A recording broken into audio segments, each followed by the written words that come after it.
एरम कौन है? मारिया शीशे में किससे बात करती है? क्या है डैन का काला सच?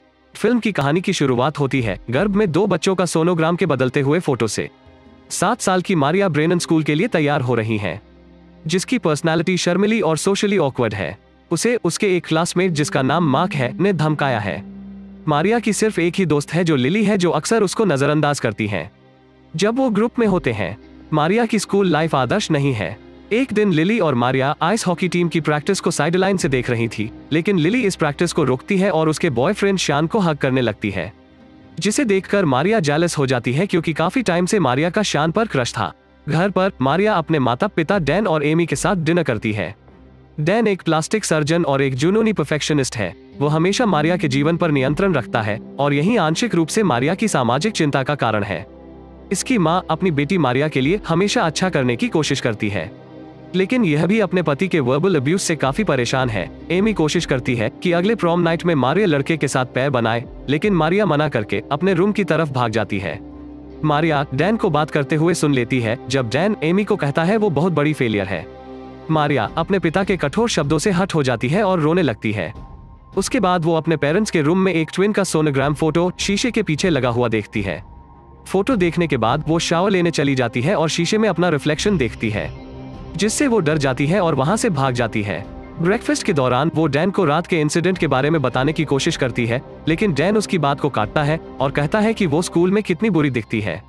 लिली अपने बॉयफ्रेंड के साथ बिजी है और हमेशा की तरह मारिया को इग्नोर करती है।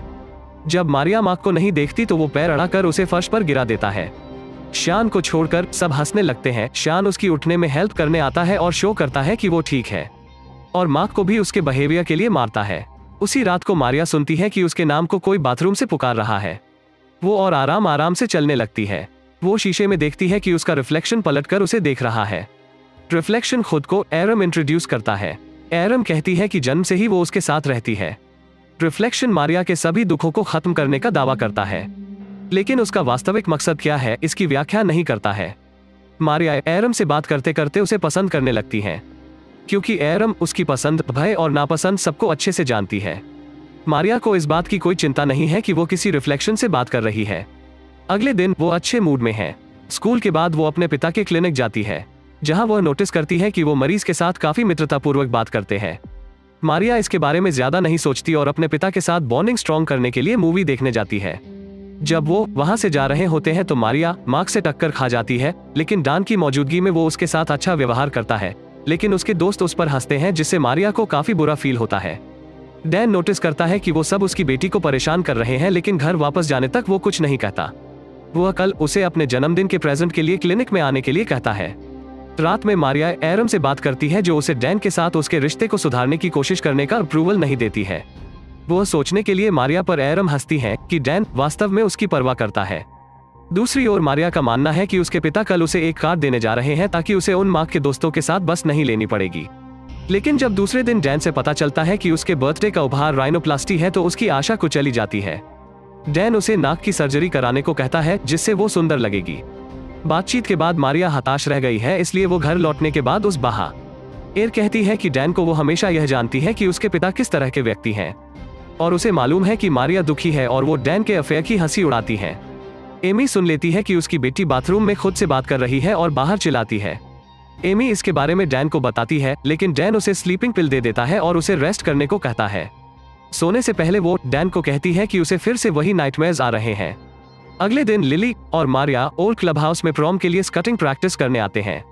लिली आइस कटिंग में प्रो है, लेकिन मारिया मुश्किलों के बाद भी सीधा खड़ी नहीं हो पाती है। जब वो हिलने की कोशिश करती है तो गिर जाती है और उसके घुटनों पर लग जाती है। लिली उसकी हेल्प करने को इनकार कर देती है, क्योंकि वो देखती है कि मारिया की आंखें उसके बॉयफ्रेंड पर है और उसे मजा चखाने के बारे में सोचती है। जब एरम मारिया को घर पर देखती है तो वो कहती है कि लिली एक बुरी दोस्त है, लेकिन मारिया फिर भी उसे एक चांस देती है, लेकिन एरम इसके बिल्कुल खिलाफ है। एरम मारिया को वो सब बचपन की बात याद दिलाती है जब वो बच्चे थे। एरम कहती है कि वो उसके साथ जगह बदल ले तो वो उसके सारे दुख खत्म कर देगी। यह स्विच करने के लिए एक दूसरे को टच करते हैं। जैसे ही वो एक दूसरे के पास आते हैं तो एमी इंटरप्ट कर देती है। अगले दिन एमी मारिया का मेकअप करती है और उसको प्रोम नाइट के लिए तैयार करती है। मारिया जाने के लिए तैयार नहीं है, लेकिन वो अपनी मदर के लिए जाने को तैयार हो जाती है। हालांकि जब वो वहां पहुंच जाती है तब वो पहले से ही जानती है कि यहाँ आना बुरा विचार था, जबकि वहां हर कोई स्केटिंग कर रहा होता है। वो सीधे भी खड़ी नहीं हो पा रही है। उसका दिन अच्छा हो गया क्योंकि श्यान उसकी हेल्प करता है और उसके साथ डांस करने को पूछता है। दोनों साथ स्लो डांस करते हैं, जिसे देखकर लिली जेलस हो जाती है। अचानक से मारिया फिसल कर गिर जाती है। श्यान उसकी मदद करने को जाने लगता है, लेकिन लिली उसे रोके रखती है, जो मारिया को जमीन पर गिरी ना देखने का दिखावा करती है। वहीं मार्क उसकी हेल्प करने के बजाय उसे बर्फ में खींचने लगता है, जिससे सब उस पर हंसने लगते हैं। मारिया रोने लगती है और उसे रुकने को कहती है। मार्क उसे छोड़ देता है। तब मारिया जल्दी से उठती है और घर लौट जाती है। मारिया अब थक गई है कि सब उसके साथ ऐसा बर्ताव करते हैं। वो रोने लगती है और एरम उसे अपनी सारी प्रॉब्लम्स को सॉल्व करने के लिए आपस में बदलने को कहती है। मारिया और रिफ्लेक्शन हाथ मिलाते हैं और लिप्स जोड़ते हैं। इसके बाद मारिया मिरर में एंटर कर जाती है और एरम मारिया की जगह ले लेती है। रात को एमी बच्चों को बर्फ देने का सपना देखती है। तभी कुछ डरावना सा होता है। उसने ऐसा ही सपना तब देखा था जब मारिया पैदा हुई थी। अगली सुबह एमी नोटिस करती है कि मारिया का बिहेवियर अजीब हो गया है, क्योंकि मारिया बहुत कम ही एमी का बनाया खाना खाती है, लेकिन नई मारिया उसके फूड को एंजॉय भी कर रही है और उसे कॉम्प्लीमेंट्स भी दे रही है। एमी इस चेंज से काफी खुश है, इसलिए इस बारे में ज्यादा कुछ नहीं सोचती। मारिया स्कूल में हमेशा से ज्यादा कॉन्फिडेंट है। मार्क जब कल के इवेंट को लेकर उसका मजाक बनाता है तो वो उसके कान में जाकर शट अप कहती है।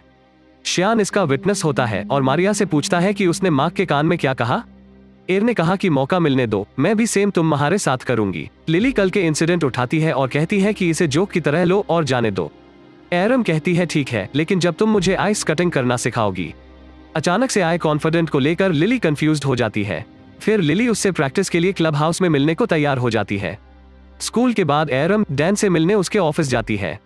वो उनसे मिलकर काफी खुश होती है और कहती है ऐसा लगता है मानो वर्षों बाद वे उनसे मिल रही हों। एरम को पता है कि उसके फादर के काफी अफेयर्स हैं, लेकिन उसकी मदर यह सब को उजागर करने से बहुत डरती है। लेकिन उसने निश्चय कर लिया है कि वो उनकी शादी की सच्चाई सामने लाएगी।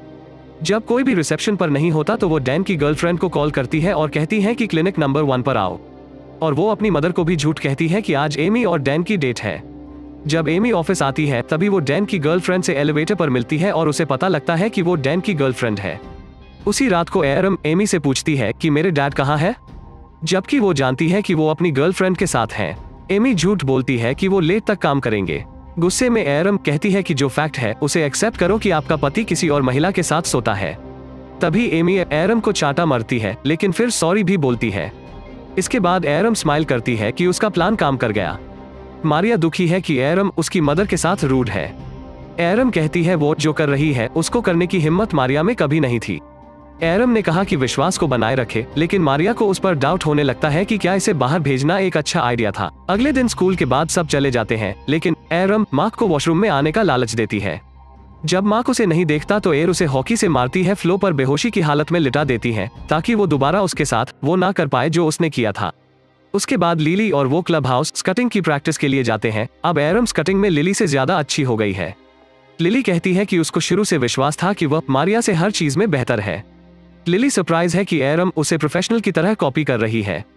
एरम अग्रेसिवली लिली के आगे स्केट करने लगती है जब तक वो अपनी सोच नहीं बदल देती। तब लिली को एहसास हो जाता है कि वो मुश्किल में है और वहां से भाग जाती है और डर के मारे बैलेंस खो देती है और बर्फ के ढेर से टकराकर उसकी मौत हो जाती है।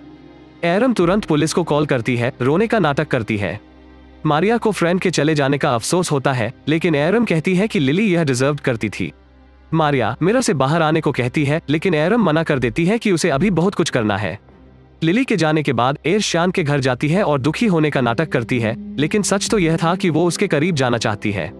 एरम सेक्स करना चाहती है, लेकिन श्यान नहीं मानता। फिर बाद में दोनों सेक्स करते हैं। एरम और डैन फादर डॉटर की बॉन्डिंग के लिए डिनर पर जाते हैं। वो केकड़ा ऑर्डर करती है और बहुत बुरी तरह उसे खाती है, जिससे डैन अनॉय हो जाता है। एरम डैन की कुर्सी पर पैर रखती है और उसे चैलेंज करती है। डैन गुस्से में कहता है कि टीनेजर्स की तरह बिहेव करो। साथ ही एरम श्यान को डेट कर रही हैं, जो आए दिन बंक करते रहते हैं। दोनों वापस एरम के घर आते हैं, जहां एमी उन्हें देखती है, जो उनके रिश्ते से खुश नहीं है। एरम कहती है आप सोते रहिए और श्यान को अपने रूम में ले जाती है और फिर से दोनों सेक्स करते हैं। जब वो अगले दिन स्कूल जाती है तो ऑफिस में पुलिस को जाते हुए देखती है। वो श्यान को फिर से बंक करने को कहती है ताकि पुलिस उससे पूछताछ न करे।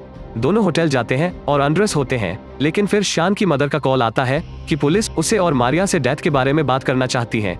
श्यान वहां से जल्दी निकलना चाहता है, लेकिन एरम इससे इनकार करती है। वो कहती है कि उसे अभी भी लिली की इतनी चिंता क्यों है जबकि वो मर गई है। इस सवाल के बाद शान को पूरा यकीन हो जाता है कि एरम ने जरूर लिली के साथ कुछ किया है। जब शान ने उसे चलने को कहा तो एरम ने उसके सर पर बॉटल से अटैक किया और उसे मार दिया। वो और मारिया बाथरूम कॉर्नर पर बैठकर एक साथ रोते हैं। फ्लैशबैक में जाते हैं जहां असल में मारिया और एरम ट्विन सिस्टर होती है, लेकिन एरम थोड़ी बदसूरत होती है जो डैन द परफेक्शनिस्ट को अच्छी नहीं लगती, तो एमी के अगेंस्ट जाकर उसे मार देता है। एरम डैन और एमी की दूसरी बेटी है जो अपने फादर से हर्ट है कि वो उनके लिए अच्छी नहीं है। थोड़े टाइम बाद वो ड्रिंक करती है और डैन के क्लिनिक जाती है। डैन उसे शांत करने की कोशिश करता है, लेकिन वो डैन के सामने नेकेड हो जाती है। डैन कहता है जल्दी से कपड़े पहनो, पर वो नहीं मानती। वो कहती है कि अगर आप मुझे बदसूरत होने के बावजूद प्यार करोगे। डैन क्वेश्चन को अवॉइड कर देता है, लेकिन फोर्स करने के बाद डैन कहता है कि वो प्यार करता है। एरम डैन की थ्रोट को स्कैल्पल से काट देती है। जब वो आखिरी सांस ले रहा होता है तो वो कहती है कि क्यों उसे प्यार नहीं किया जैसी वो है। स्कैल्पल क्लीन करते हुए एरम मारिया को मिरर में ढूंढती है, लेकिन वो नहीं मिलती। वो घर वापस आती है और एमी के बगल में बिस्तर पर क्रॉल करती है। आखिर में एमी दोनों बहनों के साथ बिस्तर पर लेटी है, मानो दोनों एक में मर्ज हो गई हो। अगर वीडियो पसंद आए हो तो वीडियो को लाइक, शेयर और चैनल को सब्सक्राइब करना ना भूलें। हम फिर मिलेंगे एक नई वीडियो के साथ। तब तक खुश रहें और सेफ रहें। बाय।